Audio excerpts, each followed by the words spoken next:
আচ্ছা, তোমাদের লাইফও কি আমার মতন উল্টো পথেই চলে? মানে যখন যেটা খাওয়া বা করা বারণ থাকে তখন সেটাই খেতে বা করতে মন চায়? যদি তাই হয় তাহলে আমাকে কমেন্ট করে জানাও।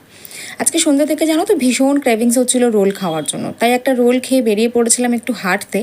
আমার প্রত্যেক দিন হাফ অ্যান আওয়ার করে হাঁটতে বলেছে ডক্টর, তাই ভাবলাম একা একা প্রত্যেক দিন একই রাস্তায় কোথায় আর হাঁটবো। মায়ের একটু মার্কেটে যাওয়ার ছিল, তাই মাকে বললাম চলো আমার হাঁটাও হবে আর তোমারও একটু হেল্প হয়ে যাবে।